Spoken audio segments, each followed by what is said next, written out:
आपल्या लोकांची आपली वाहिनी एबीडी न्यूज मराठी। विद्यार्थ्यांच्या शिक्षणाला प्रोत्साहन देण्यासाठी आणि गरजू विद्यार्थ्यांना शैक्षणिक साहित्य उपलब्ध करून देण्याच्या उद्देशाने प्रभाग क्रमांक 15च्या नगरसेविका इंदिरा निखिल पाटील यांच्या वतीने विद्यार्थ्यांना वह्यांचे वाटप करण्यात आले। या सामाजिक उपक्रमातून प्रभागातील तब्बल 2000 विद्यार्थ्यांनी लाभ घेतला। चांगला माणूस घडवणे हे शिक्षणाचे खरे ध्येय आहे। शिक्षण हे जग बदलण्याचे सर्वात शक्तिशाली शस्त्र आहे। या विचाराला अनुसरून हा उपक्रम राबवण्यात आला। लोकसभेतील शिवसेना संसदीय गट नेते डॉक्टर श्रीकांत एकनाथ शिंदे यांच्या मार्गदर्शनाखाली आणि राज्याचे उपमुख्यमंत्री एकनाथ शिंदे यांच्या प्रेरणेने विद्यार्थ्यांच्या शैक्षणिक गरजा लक्षात घेऊन हा सामाजिक उपक्रम आयोजित करण्यात आला।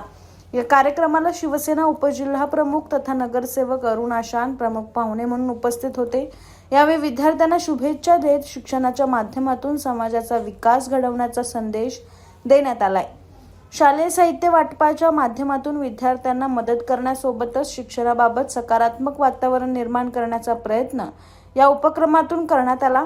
नागरिकांनी या सामाजिक उपक्रमाचे कौतुक केले। श्रीरामनगर शिवसेना शाखा येथे सन्मान्य सभागृह नेते अरुण आशान साहेबांच्या मार्गदर्शनाखाली व महाराष्ट्राचे लाडके उपमुख्यमंत्री सन्माननीय एकनाथभाई शिंदे तसेच आमच्या लोकसभेचे लाडके खासदार संसदीय गटनेते डॉक्टर श्रीकांत शिंदे यांच्या मार्गदर्शनाखाली आम्ही आज प्रत्येक विद्यार्थ्याला जे उपयोगी असे वस्तू आहे म्हणजे वह्या वाटपाचा कार्यक्रम हा जो पूर्ण कल्याण लोकसभेत खासदार साहेबांच्या मार्गदर्शनाखाली जो घेण्यात आला। आज आम्ही इथे panel number 15 Shriramnagar 30 section Mahadevnagar Santoshnagar इथे पूर्ण प्रभागात आज हा कार्यक्रम आम्ही आयोजित केलेला आहे।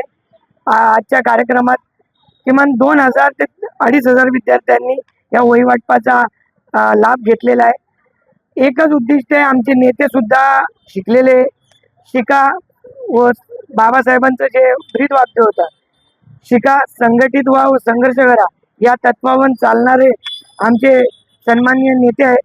त्याच तत्वावर आम्ही विद्यार्थ्यांना अशी विनंती करतो व त्यांना आवाहन करतो त्यांनी चांगलं शिक्षण घेऊन आपल्या आयुष्यात प्रगती करावी। जय हिंद, जय महाराष्ट्र। आपल्या शहरातील ताज्या घडामोडी पाहण्यासाठी आपल्या एबीडी न्यूज मराठी चॅनलला सबस्क्राईब करा आणि लाईक शेअर करून पहा शहरातील ताज्या घडामोडी थेट मोबाईलवर।